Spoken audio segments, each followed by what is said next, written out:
Hello, எல்லாருக்கும் வணக்கம். Bathroom tour போலாங்களா? ரெடியா? ஃபர்ஸ்ட் பாத்ரூம்ல குளிக்கும் போது நம்ம தரையில உட்காந்து குளிக்கலாம், இல்ல ஒரு சின்ன ஸ்டூல், இந்த மாதிரி ஸ்டூல்ல உட்காந்து குளிக்கலாம், இல்லைன்னா நின்னுக்கிட்டு பக்கெட்ல இருந்து தண்ணீரை மொண்டு குளிக்கலாம். எது மூணுல பெஸ்ட் நினைக்கிறீங்க? பாத்ரூம் தரையில எவ்வளவுதான் நீங்க கிளீன் பண்ணீங்கனாலும் கிருமி தொற்றுகள் மிக அதிகமா இருக்கும். அது நம்ம உடம்போட பிரைவேட் பார்ட்ஸ்க்கு நல்லதே கிடையாது. அதனால தரையில கட்டாயம் உட்காந்து பாத்ரூம் தரையில குளிக்க கூடாது. ரெண்டாவது, நின்றுகிட்டு குளிக்கிறோம் அப்படின்னா தண்ணீரை மொண்டு மொண்டு குளிக்கிறோம் அப்படிங்கும்போது நம்ம குனிஞ்சி குனிஞ்சி எந்திரிக்கிறோம். ஸோ அப்படி குனிஞ்சி குனிஞ்சி நிமிரும் போது நம்ம பிபி அளவுகள் மாறுபாடு அடையுது, நம்ம ரத்த ஓட்ட அளவுகள் மாறுபாடு அடையுது. பெரியவங்களுக்கு குறிப்பா தலை சுத்தல் இருக்கிறவங்களுக்கு இது நல்லதே கிடையாது. நின்றுகிட்டு குனிஞ்சு குனிஞ்சு நம்ம நிமிர்றது அப்படிங்கிறது நம்ம உடம்புக்கு நிறைய ஸ்ட்ரெஸ்ஸை உண்டாக்குது. அதனால என்னை பொறுத்த வரைக்கும் த பெஸ்ட் இந்த மாதிரி ஒரு ஸ்டூல் வாங்கிக்கிறது, இந்த ஸ்டூல்ல உட்கார்ந்து குளிக்கிறது அப்படிங்கிறது தண்ணீர் வெளியே போறதுக்கு வெளியேறதுக்கு ஹெல்ப்ஃபுல்லா இருக்கு. நிதானமா டென்ஷன் இல்லாம குளிக்கிறதுக்கு ஒரு அருமையான முறை இந்த மாதிரி ஒரு பாத்ரூம் ஸ்டூல் யூஸ் பண்றது தான். இப்போ ரெண்டாவது விஷயம், சோப்பு யூஸ் பண்றோங்க. இந்த சோப்பு அப்படிங்கிறது கட்டாயம் எல்லாருக்கும் தனித்தனி சோப்பு. ஒரு வயசு குழந்தை வீட்டில் இருந்துச்சுன்னா அந்த குழந்தைக்கு தனி சோப்பு, ஹஸ்பண்ட் ஒய்ஃப்க்கு தனித்தனி சோப்புன்னு கண்டிப்பா தனித்தனி சோப்பா இருக்கணும். இன்னொரு விஷயம், அந்த சோப்பு வைக்கக்கூடிய இந்த சோப்பு ட்ரே அப்படிங்கிறது ஈஸியா அந்த தண்ணீர் வெளியேறதுக்கு உதவியா இருக்கணும். முதல் விஷயம், சோப்பு அதுல வைக்கும்போது, இல்லைன்னா அந்த சோப்பு நதன்னு மாறி போயிடுது. இன்னொரு விஷயம், பிளாஸ்டிக்கா இல்லை இந்த மாதிரி செராமிக் யூஸ் பண்ணலாமா அப்படின்னு பார்த்தோம்னா இந்த செராமிக் இன்னும் பெஸ்ட். ஏன்னா அதில் ஈஸியாக கழுவுறதுக்கு மெயின்டைன் பண்ணுறதுக்கு உதவியாக இருக்குது. என்றைக்குமே நம்ம சோப் ட்ரேவை மெயின்டைன் பண்ணணும். வாரம் இந்த சோப் ட்ரேவை ப்ராப்பராக கழுவணும். இந்த மாதிரி ஒரு டிசின்ஃபெக்டன்ட் சொல்யூஷன் யூஸ் பண்ணி நம்ம அந்த சோப் ட்ரேவை கழுவி வச்சுக்கிறதுங்கிறது சோப்பு ட்ரேனால நம்ம உடம்புக்கு கிருமிகள் வராமல் நம்மளை பாதுகாக்கும். மூணாவது, இப்போ மார்க்கெட்டில் கிடைக்கக்கூடிய இந்த மாதிரி ப்ரஷ்கள், லூஃபா அப்படின்னு சொல்கிறோம். இதை லூஃபா அப்படிங்கிற இந்த ப்ரஷ் நம்ம கொஞ்சமாக சோப் போட்டு நல்லா உடம்புல தேய்ச்சா பயங்கரமாக நுர வரும் அப்படிங்கிறதுனால நிறைய ஃபேமஸ் ஆகிட்டு தான் வருது. என்ன ஒரு பிரச்சனை அப்படின்னா, இது லூஃபாவை மெயின்டைன் பண்ணுறது தான் இதில் இருக்கக்கூடிய பிரச்சனை. அதாவது ரொம்ப நெருக்கமான ஒரு நார்களான ஆனது. இது பிளாஸ்டிக்கு. இதே மாதிரி நார்களாலும் நேச்சுரல் ப்ராடக்டாகவும் கிடைக்குது. எந்த விதமான லூஃபாவாக இருந்தாலும் அது காயறதுக்கு ரொம்ப நேரம் ஆகும். நம்ம குளிச்சிடுறோம், நல்ல நுரப்பாக குளிச்சிடுறோம், அப்புறம் அப்படி லைட்டாக ஒரு அலசி வச்சிடுறோம். ஆனால் எவ்வளோ நேரம் ஆகுது அதை காயறதுக்குன்னு பார்த்தீங்கன்னா, அந்த மாய்ஸ்சர் கண்டிஷன்னால ரொம்ப நேரம் ஆகுது. ப்ளஸ் அந்த லூஃபானால நம்ம என்ன பண்ணுறோம், நம்ம உடம்பை தேய்க்கும் போது நம்ம உடம்புல இருந்து டெட் ஸ்கின் செல்ஸ், அதாவது இறந்து போன தோள்களோட செல்கள் அந்த லூஃபாக்குள்ள போகுது. ஸோ இந்த இறந்து போன தோள்களோட செல்கள் அதுக்குள்ள இருக்கும்போது, தண்ணீர் காயாம இருக்கும்போது இந்த இரண்டும் நல்லா சேர்ந்து பாக்டீரியா போன்ற கிருமிகள் நல்லா வளர்றதுக்கு ஒரு ஆரோக்கியமான சூழ்நிலையை இந்த நார்கள் உருவாக்கிடுது, இந்த ப்ரஷ் உருவாக்கிடுது. அப்படிங்கிறதுனால இதை யூஸ் பண்றது ரொம்ப கேர்ஃபுல்லா இருக்கணும். அதாவது முடிஞ்சளவு தம் கையே நமக்கு உதவி, நம்ம கைகளை யூஸ் பண்ணிக்கலாம். இல்லை நம்ம ப்ரஷ் யூஸ் பண்ணுறோம் அப்படின்னா இதற்கான வழிமுறைகள் இருக்குது. இந்த லூஃபா வாரத்துக்கு 2 முறை மட்டுமே யூஸ் பண்ணணும், டெய்லி யூஸ் பண்ணக்கூடாது. ஆனால் வாரம் இதை கழுவி வைக்கணும். எப்படி கழுவி வைக்கணும்? இதே மாதிரி ஒரு டிசின்ஃபெக்டன்ட் சொல்யூஷன் இருக்குது பார்த்தீங்களா, இந்த சொல்யூஷனில் நல்லா ஊற வச்சு நல்லா திருப்பி நல்லா வாஷ் பண்ணி நல்லா வெயிலில் காய வச்சதுக்கு அப்புறம் தான் யூஸ் பண்ணணும். வாரம் இதை கழுவி யூஸ் பண்ணணும். இன்னொன்று, இந்த லூஃபா அப்படிங்கிற இந்த ஸ்க்ரப்பரை நம்ம மூஞ்சு பகுதி, ஜெனிட்டல்ஸ், பிரைவேட் பகுதியில் யூஸ் பண்ணக்கூடாது. மிக முக்கியமாக இதை தொடர்ந்து யூஸ் பண்ணிட்டே இருக்கக்கூடாது. நேச்சுரல் லூஃபா நார்களால ஆனதுன்னா மாசம் அதை மாற்ற வேண்டியிருக்கும். இதே இந்த பிளாஸ்டிக்கால ஆனது அப்படின்னா அட்லீஸ்ட் 3 மாசத்துக்கு ஒரு தடவையாவது புதுசா ஒண்ணா மாற்ற வேண்டியிருக்கும். பட் இந்த பிரச்சனையெல்லாம் வேண்டாம் அப்படின்னு நினைச்சீங்கன்னா நம்ம கைகளே போதும். நம்ம கைகளாலே நம்மளை சுத்தம் பண்ணிக்கிறது என்னைக்குமே சேஃபஸ்ட் மெத்தடு. அடுத்து 4வது, டூத் பிரஷ். இந்த டூத் பிரஷ் அப்படிங்கிறது இதுக்கு கேப்புகள் கடையில் கிடைக்குது. இன்ஃபேக்ட் ஃபுல் க்ளோஸ்டு கண்டெய்னர், இந்த மாதிரி ஒரு ஃபுல்லாக க்ளோஸ் பண்ணி அதுக்குள்ளே இந்த ப்ரஷ்ஷை வச்சுக்கிட்டோம்னா இன்னும் ப்ரஷ் சுத்தமாக இருக்கும் அப்படின்னு நினைக்கிறோம்.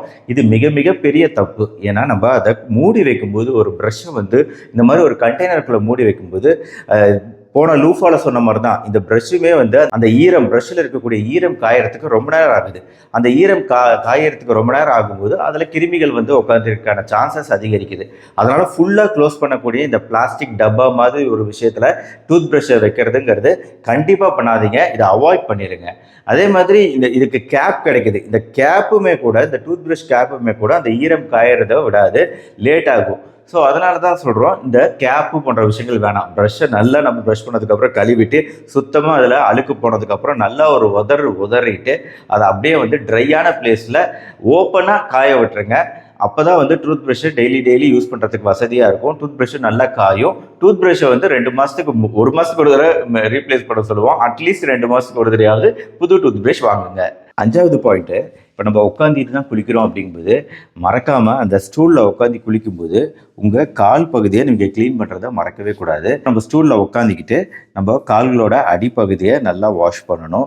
அதே மாதிரி கால்களோட மேல் பகுதி, ஏன்னா நம்ம கால்கள் அப்படிங்கிறது இந்த தோள்கள் வந்து எப்பவுமே வந்து தொடர்ந்து வந்து நடந்துக்கிட்டே இருக்கிறதுனால தடிச்சு போகும். ஏன்னா ஃப்ரிக்ஷன் அண்ட் ப்ரெஷர், நம்மளோட அழுத்தம் மற்றும் உராய்வு, இந்த 2 விஷயங்களால் கண்டிப்பாக நம்ம கால் தோள்கள் தொடர்ந்து தடிச்சுக்கிட்டே போகும்.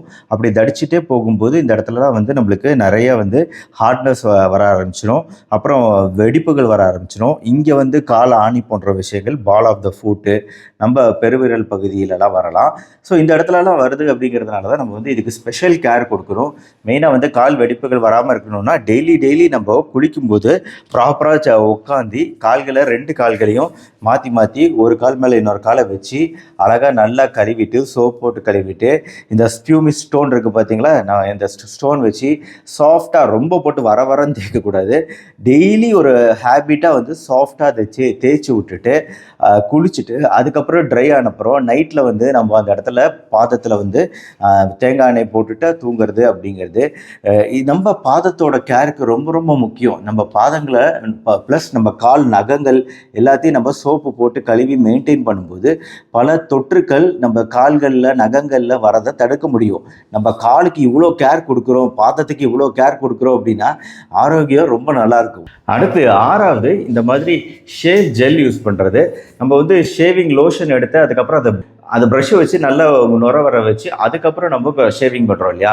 ஸோ அப்படிங்கும்போது இந்த ப்ரஷ்ஷை நம்ம தொடர்ந்து க்ளீன் பண்ண வேண்டியிருக்கும். மெயின்டெனன்ஸ் ப்ராப்ளம் இருக்குது. ஆனால் டைரெக்டாக இந்த மாதிரி ஃபோம் வாங்கி வச்சுக்கிட்டோம்னா டைரெக்டாக அதை அப்படியே கையில் எடுத்து அப்ளை பண்ணிக்கிட்டோம்னா ஷேவ் பண்ணுறதுக்கு வசதி. ஆனால் இது காஸ்ட்லி. லோ காஸ்ட் மெஷராக நம்ம ப்ரஷ்ஷையும் யூஸ் பண்ணலாம். ஆனால் அந்த ப்ரஷ்ஷை வந்து தொடர்ந்து நம்ம வாரம் ஒரு தடவை டிஸ்இன்ஃபெக்டன்ட் சொல்யூஷனில் இதையுமே வந்து நல்லா வாஷ் பண்ணி ட்ரை பண்ணி வைக்கணும். அடுத்து 7வது, இந்த ஷேவிங் பிளேடு. இந்த பிளேடு வந்து இப்போ எப்படி கிடைக்குதுன்னா வருஷம் ஃபுல்லாக 365 டேஸ் யூஸ் பண்ணலாம் அப்படின்னு சொல்லிட்டுலாம் இப்போ மார்க்கெட்டில் பிளேடுகள் வருது. அந்த மாதிரி பிளேடுகள் வாங்காதீங்க. நம்மளுக்கு வந்து ஒரு 10 நாள் இல்லை ஒரு வாரம் ஒரு பிளேடு வந்தால் போதும். அந்த மாதிரி இருக்கக்கூடிய ரெடி ஷேவர் இருக்குது பார்த்தீங்களா, இந்த ரெடி ஷேவர் பிளேடு வாங்கிட்டோம்னா இது பெஸ்ட்டு. அடுத்து 8வது, ஆஃப்டர் ஷேவ் லோஷன். இந்த ஆஃப்டர் ஷேவ் லோஷன் எல்லாருமே யூஸ் பண்ணணுமா? ஷேவ் பண்ணி முடிச்சதுக்கப்புறம் நம்ம அப்ளை பண்ணுறது. ஆக்சுவலாக இதில் வந்து ஆல்கஹாலோட நிறைய ப்ராடக்ட்ஸ் வந்துட்டு இருந்துச்சு. ஸோ அந்த ஆல்கஹால்லாம் இதில் இருக்கக்கூடாது. எல்லாருமே இது யூஸ் பண்ணுங்கிற அவசியமும் கிடையாது. ஆஃப்டர் ஷேவ் லோஷன் யாரெல்லாம் யூஸ் பண்ணோம் அப்படின்னா மெயினாக இவங்களுக்கு இந்த அக்னி, இந்த முகப்பொரு தொந்தரவு இருக்கிற அடிக்கடி வரும் அப்படிங்கிறவங்க, ரொம்ப ஷேவ் பண்ண அப்புறம் எரிச்சல் ரொம்ப அதிகமாக இருக்குது அப்படிங்கிறவங்க தான் வந்து இந்த ஆஃப்டர் ஷேவ் லோஷன் யூஸ் பண்ணணும். அப்படி யூஸ் பண்ணக்கூடிய லோஷனில் ஆல்கஹால் இல்லாத மாதிரி பார்த்துக்கணும். ஏன்னா ஆல்கஹால் ரொம்ப எரிச்சலை கொடுக்கும். நம்ம நினைப்போம் எரிச்சல் இருக்கிறதுனால நிறைய கிருமிகள் சாகுது அப்படின்னு சொல்லிட்டு. அப்படிலாம் கிடையாது. நம்ம தோள்களை ரொம்ப வறண்டு போக வச்சிடும் இந்த ஆல்கஹால் இருக்கக்கூடிய ஆஃப்டர் ஷேவ் லோஷன். ஆல்கஹால் இல்லாத ஆஃப்டர் ஷேவ் லோஷன் யூஸ் பண்ணுறது என்றைக்குமே சேஃபு. ஸ்கின்னும் சாஃப்டாக இருக்கும், தோலும் சாஃப்டாக இருக்கும். 9வது, நம்ம பாத்ரூமில் இருக்கக்கூடிய டிஸ்இன்ஃபெக்டன்ட் ஸ்ப்ரே. இந்த மாதிரி ஸ்ப்ரே அப்படிங்கிறது டாய்லெட் சீட்டர் இருக்குது பார்த்தீங்களா, அது சீட்டர் பிளாஸ்டிக்லாம் இருக்கும், இந்த சிங்க் இருக்கும். இந்த சீட்டர் பிளாஸ்டிக்கில் வந்து நம்ம உட்காந்து எந்திரிக்கிறோம், டெய்லி உட்காந்து எந்திரிக்கிற அந்த சீட்டர் பிளாஸ்டிக்கில் இந்த டிஸ்இன்ஃபெக்டன்ட் ஸ்ப்ரேவை வந்து நம்ம வாரம் ஒரு தடவை அதை க்ளீன் பண்ணுறோம் இல்லையா, சிங்க் க்ளீன் பண்ணும்போது அந்த ஸ்ப்ரேவை அடிச்சு விட்டோம் அப்படின்னா அந்த இடத்துல ஜெர்ம்ஸ் தொற்றுகள், கிருமி தொற்றுகள் இல்லாமல் பார்த்துக்கலாம். ஸோ இதை பற்றி பேசும்போது அடுத்த முக்கியமான விஷயம் 10வது, இந்த ஏர் ஃப்ரெஷ்னர் அப்படின்னு சொல்லிட்டு நம்ம வாங்கி வைக்கிறோம். ஸோ இதுதான் நம்ம பாத்ரூமை சுத்தமாக வச்சுக்கிறது அப்படின்னு நினைக்கிறோம். அதோட வாசனையினால நம்மளுக்கு வந்து ரொம்ப நல்லா இருக்கு, பாத்ரூம் ஒரு ஃப்ரெஷ்ஷாக இருக்க மாதிரி ஒரு ஃபீலிங் கிடைக்குது. ஆனால் இந்த ஏர் ஃப்ரெஷ்னர் யூஸ் பண்ணவே பண்ணாதீங்க. இதில் இருக்கக்கூடிய கெமிக்கல்ஸு, அன்வான்ட் கெமிக்கல்ஸு, மெயினாக விஓசி அப்படின்னு சொல்லுவோம், volatile organic compounds அப்படின்னு சொல்லுவோம். இதை குறித்து நிறைய ஆராய்ச்சிகள் நடந்திருக்கு. இந்த volatile organic compounds எல்லாருக்கும் ஒத்துக்கிறது கிடையாது. குறிப்பாக குழந்தைகள், பெரியவங்களுக்கு நிறைய இந்த ஆஸ்மா தொந்தரவு, அலர்ஜி தொந்தரவு, ஸ்கின் அலர்ஜி ப்ராப்ளம் இருக்கிறவங்க, ரெஸ்பிரேஷன் பிரீதிங் ப்ராப்ளம் இருக்கிறவங்க, கண் தொந்தரவு இருக்கவங்க, கண்ணில் இரிட்டேஷன் அடிக்கடி வருது போன்ற பல்வேறு விஷயங்கள் இருக்கு இல்லையா, இதுக்கும் இந்த ஏர் ஃப்ரெஷ்னருக்கும் நிறைய சம்பந்தம் உண்டு. நாட் ஒன்லி நம்ம பாத்ரூமில் யூஸ் பண்ணுற ஏர் ஃப்ரெஷ்னர் மட்டும் இல்லை, ரூமில் யூஸ் பண்ணக்கூடிய ஏர் ஃப்ரெஷ்னருமே volatile organic compounds நிறைந்தது. VOC நிறைந்தது. இந்த VOC வந்து எல்லாருக்கும் ஒத்துக்கிறது கிடையாது. ஸோ உங்களுக்கு வேற ஏதாவது உடல் உபாதைகள் இருக்கு, ஆனால் அதுக்கு காரணமே கண்டுபிடிக்க முடியல அப்படின்னா ஒருவேளை இந்த ஏர் ஃப்ரெஷ்னர் காரணமா இருக்கலாம். அதனால இதை யூஸ் பண்றதை தவிர்த்துடுங்க. எல்லா இடத்துலையும் தவிர்த்துடலாம். ரூம்லையோ, பாத்ரூம்லையோ, கார்லையோ எங்கேயுமே இந்த ஏர் ஃப்ரெஷ்னர் தேவையில்லை நம்மளுக்கு. 11வது பக்கெட்டு மக்கு. இந்த பக்கெட்டு மக்கு போன்ற விஷயங்கள் எப்பவுமே புதுசாக இருக்கிற மாதிரி பார்த்துக்கோங்க. அதாவது ரொம்ப பழசாயிடுச்சு அப்படின்னா வந்து அதை மாற்றிடுங்க, மாற்றாமல் இருக்காதீங்க. 12 தேங்காய் எண்ணெய். தேங்காய் எண்ணெய் அப்படிங்கிறது நம்ம குளியலறையில் தேவையா பல விஷயங்களுக்கு தேவை. ஒன்று வந்து குளிக்கிறதுக்கு முன்னாடி, தலைக்கு குளிக்கிறதுக்கு முன்னாடி நம்ம தேங்காய் எண்ணெய் அப்ளை பண்ணி நல்லா ஒரு 5 மினிட்ஸ் ஊற வச்சதுக்கு அப்புறம் நம்ம தலைக்கு குளிக்கிறோம் அப்படின்னா அது ஈவன் பொடுகு பிரச்சனையிலேருந்து பல பிரச்சனைகளுக்கு நல்லது. ஏன்னா நம்ம ஊற வச்சுட்டு அதுக்கப்புறம் நம்ம குளிச்சிடுறோம். ஸோ அதுக்கப்புறம் முடி வந்து சாஃப்டாகவும் இருக்கும், ஒரு கண்டிஷனர் எஃபெக்டும் நம்மளுக்கு கிடைக்குது. இன்னொன்று மவுத் வாஷ் மாதிரி ஆயில் புல்லிங்க்கு ஏற்கனவே தேங்காய் எண்ணெய் யூஸ் பண்ணலாம் அப்படிங்கிறத சொல்லியிருக்கேன். 3வது தேங்காய் எண்ணெய் வந்து ஒரு நல்ல மாய்ஸ்சரைசரும் கூட. ஸ்கின் ப்ராப்ளம் இருக்கிறவங்க இந்த மாதிரி அப்ளை பண்ணுறோம், தேங்காய் எண்ணெயை நம்ம ஸ்கின்ல அப்ளை பண்ணிக்கிறது அப்படிங்கிறது ஒரு நல்ல மாய்ஸ்சரைசிங் எஃபெக்டும் கொடுக்கும். அதனால தேங்காய் எண்ணெய் கண்டிப்பாக நம்ம குளியலறைக்கு அவசியமான ஒன்று தான். கடைசியாக ஹேண்ட் வாஷ். நம்ம கிட்ட தான் வந்து சோப் இருக்கு, அதுலேயே நம்ம பாத்ரூம் டாய்லெட்லாம் போனதுக்கப்புறம் கழுவிக்கலாம் அப்படின்னு நினச்சிங்கன்னா அது தப்பு. அதுக்கு தனியாக ஒரு ஹேண்ட் வாஷ் அப்படின்னு வச்சுக்கோங்க. எத்தனையோ பாத்ரூம் டூர் பார்த்துருப்பீங்க, இந்த பாத்ரூம் டூர் கொஞ்சம் வித்தியாசமான டூராக தான் இருந்திருக்கும்னு நினைக்கிறேன். உங்களுக்கு இந்த வீடியோ உங்களுக்கு உபயோகமாக இருந்துச்சுன்னா உங்கள் ஃப்ரெண்ட்ஸ் அண்ட் ரிலேட்டிவ்ஸ்க்கு ஷேர் பண்ணுங்கள். இந்த வீடியோ உங்களுக்கு பிடிச்சிருந்துச்சுன்னா லைக் பண்ணுங்கள். நம்ம சேனல் இது வரைக்கும் சப்ஸ்கிரைப் பண்ணலாம்னா சப்ஸ்கிரைப் பண்ணிக்கோங்க. அந்த பெல் ஐக்கான் கிளிக் பண்ணி வச்சுக்கோங்க. அடுத்தடுத்த வீடியோக்கள் பார்க்க. மறுபடியும் அடுத்த வீடியோவில் பார்ப்போம். நன்றி, வணக்கம்.